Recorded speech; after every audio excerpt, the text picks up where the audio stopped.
In previous lecture, we discussed types of directors. Mainly, there are 7 types of directors we discussed. Today we discuss point number 5.4, qualification and disqualification of directors. हर जो भी person किसी भी post पे appoint होता है तो उसकी कुछ क्वालिफिकेशन होती हैं. उसी तरह also directors have some qualification for their post, और उसके साथ साथ उसकी कुछ डिस्क्वालिफिकेशन भी है कि अगर ये डायरेक्टर ये चीज़ पसंद करता है तो उसे डायरेक्टर की पोस्ट नहीं दी जाती या फिर उसे निकाला जाता है. तो सबसे पहले बात करते हैं क्वालिफिकेशन ऑफ डायरेक्टर्स. डायरेक्टर्स के पास कौन कौन सी क्वालिफिकेशन होनी चाहिए द पोस्ट ऑफ डायरेक्टर्स. पहला है appropriate skill, experienced and imagination. सबसे पहले जो कोई भी पर्सन है अगर वो एज ए डायरेक्टर अपॉइंट हो रहा है तो उसके पास सबसे पहले उस पोस्ट से रिलेटेड उसके पास प्रॉपर स्किल होनी चाहिए. उसके पास डायरेक्टर का एक्सपीरियंस होना चाहिए. वो किसी भी कंपनी में 1 ईयर 2 ईयर का एज ए डायरेक्टर के तौर पे उसके पास एक्सपीरियंस है. और उसके पास इमेजिनेशन पावर होनी चाहिए क्योंकि जो डायरेक्टर होता है वो हेड ऑफ द कंपनी होता है. उसे दूर की सोच नहीं होती है, उसे फ्यूचर की सोच भी फ्यूचर को ध्यान में रखते हुए सारी चीज़ों को मैनेज करना पड़ता है. ठीक है, तो उसके पास गुड इमेजिनेशन पावर होनी चाहिए. ठीक है कि नहीं, अगर लास्ट ईयर ऐसी सिचुएशन क्रिएट हो गई थी तो इस ईयर ऐसी सिचुएशन बिजनेस में क्रिएट ना हो तो कौन कौन से चीज़ें हैं जिससे हम उस सिचुएशन को प्रिटेंड कर सकते हैं, प्रोटेक्ट कर सकते हैं. ठीक है, तो इट मीन्स उसके पास इमेजिनेशन पावर है. और वो कब आएगी जब उसके पास प्रॉपर स्किल होगी. अगर उस चीज़ में एक्सपीरियंसड होगा उस पोस्ट के लिए, अगर उसके पास एक्सपीरियंसड ही नहीं है तो क्या वो प्रॉपर क्वालिफाइड कहलाएगा उस पोस्ट के लिए? नहीं. तो सबसे पहले उसके पास एप्रोप्रिएट स्किल होनी चाहिए, एक्सपीरियंस्ड एंड इमेजिनेशन पावर भी होनी चाहिए. Then second one is knowledge in law, management and field of finance. उसके पास नॉलेज तो होना ही चाहिए. किसके बारे में? उसे लॉ की इंफॉर्मेशन होनी चाहिए. लॉ से रिलेटेड जितने भी नॉलेजेस हैं वो उसके पास नॉलेज होना चाहिए. क्योंकि जब भी कोई डायरेक्टर कंपनी चलाता है तो उसे ये पता होना चाहिए कि कौन सी चीज़ें जो जिसका प्रोविजन दिया गया है या नहीं दिया गया है अकॉर्डिंग टू द लॉ ये चीज़ सही है या नहीं है. उसके पास मैनेजरियल स्किल होनी चाहिए, मैनेजमेंट से रिलेटेड, ताकि वो बिजनेस को अच्छे से मैनेज कर सके. अगर कहीं पर डिस्प्यूट हो रहा है तो उसको सॉल्व कैसे कर सकते हैं, तो उसके पास ये स्किल होनी चाहिए कि सबको वो मैनेज कैसे कर सकते हैं. उसके पास मैनेजमेंट से रिलेटेड स्किल होनी चाहिए. ठीक है, एंड देन उसके पास फिनेंस से रिलेटेड नॉलेज होना चाहिए.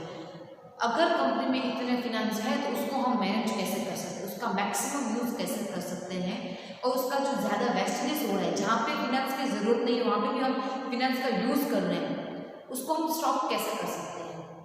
मतलब उसके पास लॉ से रिलेटेड नॉलेज होना चाहिए, देन मैनेजमेंट से रिलेटेड नॉलेज होना चाहिए, एंड फिनेंस से रिलेटेड उसके पास नॉलेज होना चाहिए. कितने फिनेंस की रिक्वायरमेंट है, उसको अगर ज़्यादा की रिक्वायरमेंट है तो उसको इशू कैसे कर सकते हैं, रेज कैसे कर सकते हैं. ठीक है, अगर हम शेयर्स के थ्रू रेज कर रहे हैं इसकी भी कुछ प्रोसीजर्स होती हैं, उसको मैनेज कैसे करेगा.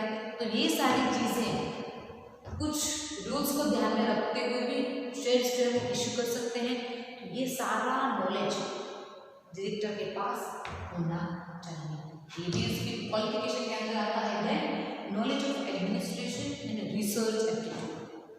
ऐसा नहीं है कि वो कंपनी में टॉप ऑफ द पोस्ट पे है तो बस उससे चेयर पे बैठेगा, एसी की हवा लेगा, बस. नो, उसके पास एडमिनिस्ट्रेटिव का जो वर्क है एडमिनिस्ट्रेशन का वो नॉलेज उसके पास होना चाहिए. ऐसा नहीं है कि नहीं हाँ मैं डायरेक्टर की पोस्ट पे मेरे जो सबऑर्डिनेट्स हैं सब कुछ वही करेंगे. नहीं, उसके पास एडमिनिस्ट्रेशन से रिलेटेड नॉलेज होना चाहिए एंड उसका रिसर्च एप्टीट्यूड होना चाहिए. अगर कुछ चीज़ों के लिए for the sake of the companies कुछ रिसर्च करने पड़ते हैं उसका वो एप्टीट्यूड भी होना चाहिए. सर्वे कराओ, इन्वेस्टिगेशंस कराओ. ठीक है, तो ये सारा जो एप्टीट्यूड है उसके पास एप्टीट्यूड एडमिनिस्ट्रेशन का नॉलेज उसे होना चाहिए कि कौन सी एंट्री कब करनी, सारी एंट्रीज अकाउंट्स मेंशन कंप्लीट है कि नहीं है, तो ये सारा नॉलेज उसके पास होना चाहिए। ठीक है। Then skill of corporate governance, corporate governance की स्किल भी जो डायरेक्टर है उसके पास होनी चाहिए, तभी वो क्वालिफाइड कर पाएगा। ठीक है। Then knowledge of technical operations of the company, जो भी टेक्निकल ऑपरेशंस होते हैं बिजनेस में, कंपनी में, उसका नॉलेज भी डायरेक्टर के पास होना चाहिए। ठीक है। ऐसा नहीं उसे कुछ पता ही नहीं है कि हाँ कुछ टेक्निकल चीज़ें होती हैं जिसका हैंडल किस तरह से किया जाता है, तो वो सारा नॉलेज डायरेक्टर के पास होना चाहिए। हम ये मान के चलते जो टॉप पोजीशन पे होता है उसे सब कुछ पता होना चाहिए। और हम ये भी कंक्लूजन निकाल सकते हैं जो डायरेक्टर है वो कंपनी के टॉप पोजीशन में होता है, मतलब उसके पास वो नॉलेज होना चाहिए।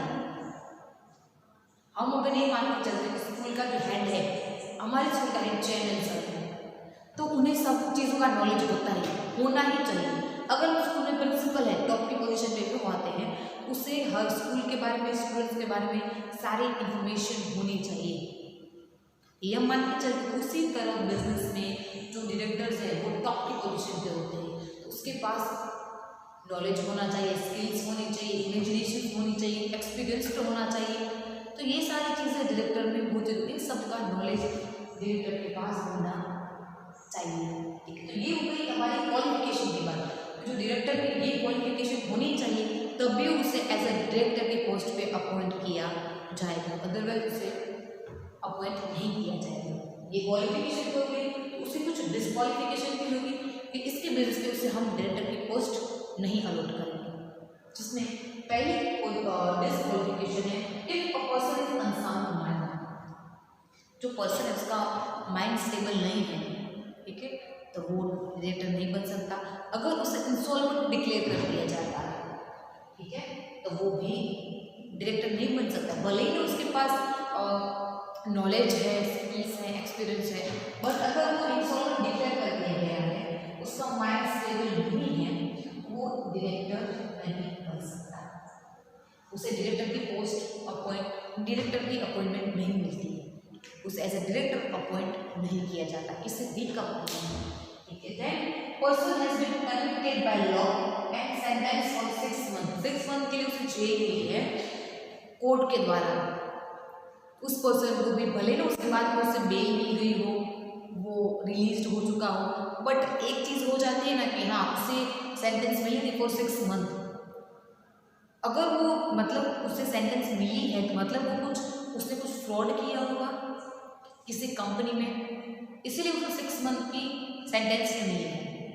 तो ऐसे पर्सन को जिससे ये कोर्ट के द्वारा सेंटेंस कन्विक्ट किया गया है अकॉर्डिंग टू द लॉ, जिसे 6 मंथ की सेंटेंस भी हो चुकी है, उस पर्सन को एज ए डायरेक्टर अपॉइंट नहीं किया जा सकता, उसकी ये डिस्क्वालिफिकेशन हो जाती है। भले उसके पास सारी चीज़ें हो, education wise, other skills wise, but अगर सेंटेंस हुई है 6 मंथ के लिए हो, 1 ईयर के लिए हो, उससे डायरेक्टर की पोस्ट अपॉइंट नहीं की जाती है। ठीक है। अगर कोई पर्सन अनसाउंड माइंड है, मेंटली स्टेबल नहीं है, उसे भी डायरेक्टर की पोस्ट नहीं दी जाएगी। अगर कोई इंसॉल्वेंट डिक्लेयर कर दिया गया वो भी डायरेक्टर की पोस्ट उसे नहीं मिलेगी। फिर कोर्ट के द्वारा उसे 6 मंथ के लिए कन्विक्ट किया गया है सेंटेंस के लिए, तो वो भी डायरेक्टर नहीं बन सकता है।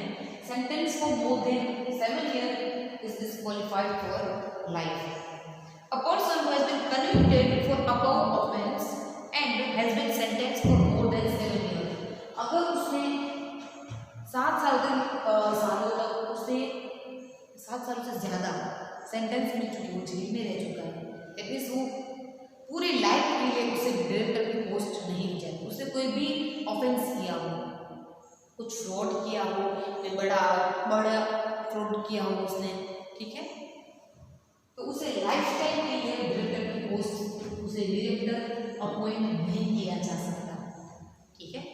हमने इससे पहले वाले पॉइंट में देखा कि अगर उसने 6 मंथ तक की उसे जेल हुई हो तो, बट यहाँ पे उसने कुछ बड़ा ऑफेंस किया है, उसके लिए कोर्ट ने 7 साल से ज़्यादा सजा दी चुकी है, तो वो पूरी लाइफ के लिए डायरेक्टर की पोस्ट से उसे डिस्क्वालीफाई कर दिया जाता है। disqualified for life. For which post? For the post of director. उसे director की पोस्ट नहीं मिल सकती throughout the lifetime, पूरी लाइफ में. Then it has been passed by court and order in force. अगर कोर्ट के द्वारा an order disqualifying him for appointment as a director has been passed by court and order in a force. कि order आया है court से उसे appoint नहीं किया जाएगा एज ए डायरेक्टर, तो उसे डिस्क्वालीफाई किया जाएगा, क्योंकि कुछ तो पर्टिकुलर रीजन है जिसकी वजह से उसे डिस्क्वालीफाइड किया जा चुका है. ठीक है, उसके लिए दूसरी कोई भी कंपनी में अगर वो जाता है, दूसरे स्टेट में जाए, दूसरी कंट्रीज में जाए, ठीक है, तो कभी भी उसे डायरेक्टर की पोस्ट नहीं मिलेगी. देन पर्सन पेज टू पे call on share of the company.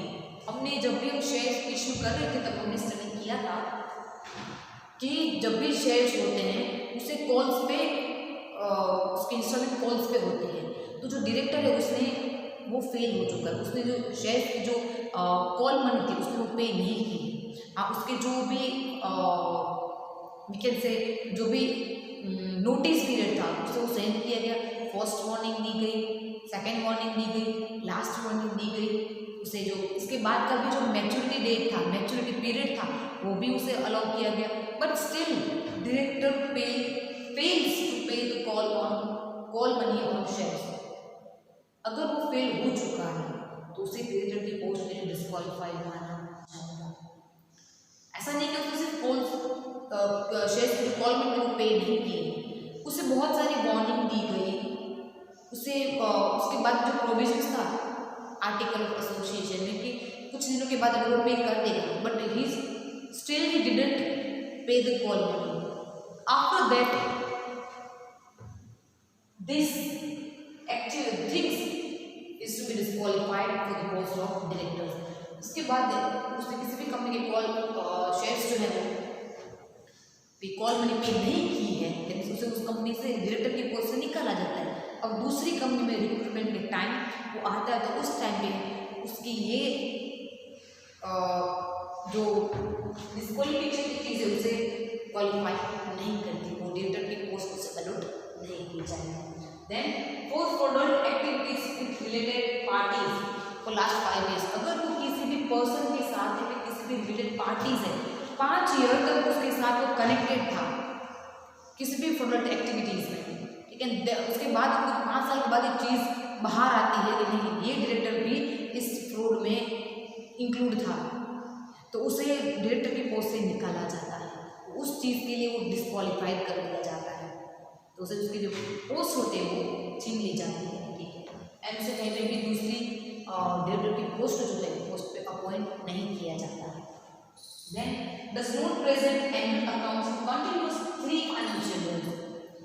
Director था उसने एनुअल अकाउंट्स जो होते हैं जो फाइनेंशियल ईयर के एंड में हर एक कंपनी के जो मेंबर्स हैं उसकी मीटिंग जो होती है बोर्ड ऑफ डायरेक्टर्स की मीटिंग में उसमें प्रेजेंट करने होते हैं. बट कंटिन्यूअसली 3 फाइनेंशियल ईयर तक जो फाइनेंशियल ईयर है 1 अप्रैल टू 31 मार्च ये हमारा फाइनेंशियल ईयर है, राइट. तो कंटिन्यूअसली 3 ईयर तक उसने कोई एनुअल अकाउंट शो ही नहीं की, प्रेजेंट ही नहीं की in front of the members of the company. Members की कंपनी जो शेयर होल्डर्स हैं, दूसरे डायरेक्टर्स हैं, उनके सामने प्रेजेंट करने होते हैं जो फाइनेंस अकाउंट्स होते हैं. उन्होंने कंटिन्यूअसली 3 ईयर तक दिखाई नहीं, तो उसके लिए उसकी पोस्ट से डिस्क्वालीफाइड कर दिया जाता है. तो उसने कंटिन्यूअसली 1 साल या 2 साल कंटिन्यूअसली 3 ईयर तक कोई भी फाइनेंस अकाउंट्स जो प्रेजेंट नहीं की कंपनी की मीटिंग्स में, उसे उसकी पोस्ट से डिस्क्वालीफाइड कर दिया जाता है. ठीक है, and then director fails to pay interest और dividend interest debenture for more than 1 year. जो भी डायरेक्टर से वो अपने जो शेयर होल्डर्स है वो अपने शेयर होल्डर्स को जिन्होंने कंपनी में इन्वेस्ट किया उनको डिबेंचर के तौर पे उन्होंने इन्वेस्ट किया होगा, कहीं डिविडेंड के तौर पे, तो उन्होंने प्रेफरेंस शेयर पे उन्होंने इन्वेस्ट किया होगा, तो वो जो शेयर होल्डर्स उनको इंटरेस्ट ही पे नहीं किया. मोर देन 1 साल से ज़्यादा हो चुका है, but still director fails to pay the share holders interest. Then the director will be disqualified from the post of directors. ये डायरेक्टर की गलती मानी जाएगी, क्योंकि सबसे पहले राइट ये आता है कि डायरेक्टर को जो भी शेयर होल्डर्स है, इन्वेस्टर्स है, उनको इंटरेस्ट पे करना। अगर शेयर डायरेक्टर्स इन्वेस्टर को इंटरेस्ट पे नहीं करेंगे तो शेयर होल्डर्स क्या करेंगे, अपना नाम उस कंपनी से रिमूव करा देंगे, कंपनी के मेंबर में से वो किसी और कंपनी में इन्वेस्ट करेंगे। एक तौर पे देखा जाए तो कंपनी को ही लॉस हो रहा है, ठीक है। तो अगर वो 1 साल से ज़्यादा हो चुका है, still director fails to pay their interest to the share holders, then directors will be disqualified from the post of directors.